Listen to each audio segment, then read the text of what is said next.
200 से ज़्यादा कंट्रीज में बिकने वाले कोको कोला की एक बोतल में 106 ग्राम शुगर होती है, जो कि आपके लीवर को खराब करने या फिर आपको मारने तक के लिए काफ़ी है।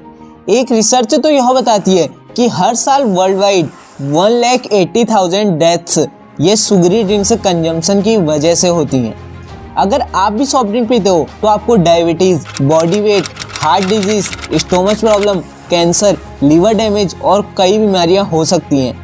पर सवाल यहाँ पर यह आता है कि अगर ये कोल्ड ड्रिंक्स हमारे लिए इतनी ज़्यादा खतरनाक हैं तो गवर्नमेंट इन्हें बैन क्यों नहीं करती और ये कंपनीज इतनी तेज़ी से ग्रो क्यों हो रही हैं?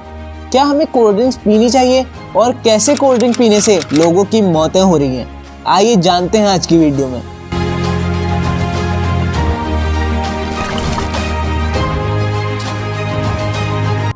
ईयर 1767 जब जोसेफ प्रेस्टली ने कार्बन डाइऑक्साइड और पानी को मिलाकर H2CO3 यानी कार्बोनेट वाटर बनाने की एक मशीन का इन्वेंशन किया और यही कार्बोनेट वाटर आगे चलकर हर कोल्ड ड्रिंक का मेजर पार्ट बना।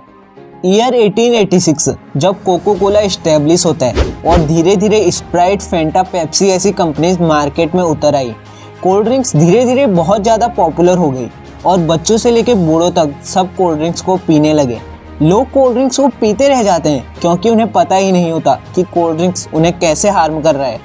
एक कोको कोला की बोतल जिसके हर 100 ml में 10.6 ग्राम शुगर, 90% वाटर और फास्फोरिक एसिड जो कि आपके बोन्स को वीक कर देता है, और कोको कोला का रंग काला कैरेमल के कारण होता है। कैरेमल एक कार्सिनोजिन है।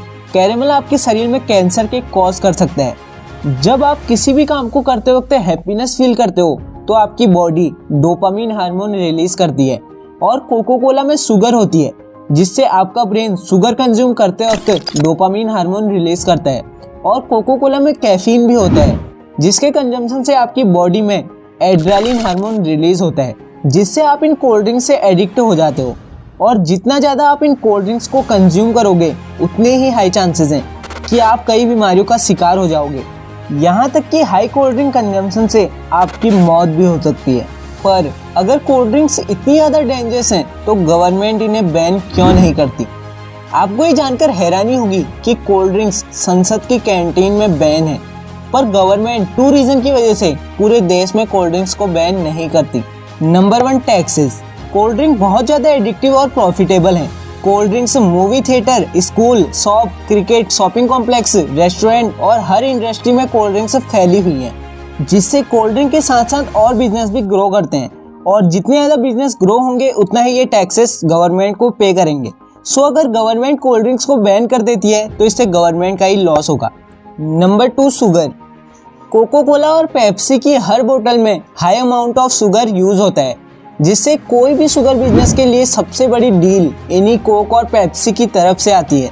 अगर गवर्नमेंट कोल्ड ड्रिंक्स को बैन कर देती है तो ये सारे बिजनेस इससे बहुत ज़्यादा इफेक्ट होंगे और कोल्ड ड्रिंक्स कंपनीज के साथ साथ शुगर कंपनीज भी गवर्नमेंट को टैक्स पे नहीं कर पाएंगे, जिससे गवर्नमेंट को ही लॉस होगा। कोल्ड ड्रिंक्स की इतनी तेज़ी से ग्रोथ का कारण है इनकी मार्केटिंग।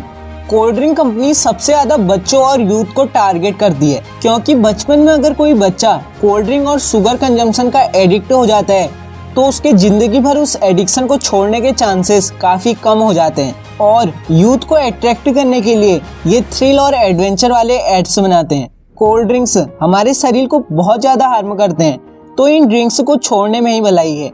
ये तो थी कोल्ड ड्रिंक की डार्क साइड, लेकिन एक एडटेक कंपनी जो लोगों के साथ स्कैम कर रही है और लोग इस स्कैम में फंसते जा रहे हैं, ये जानना है तो राइट वाली वीडियो पर क्लिक करो।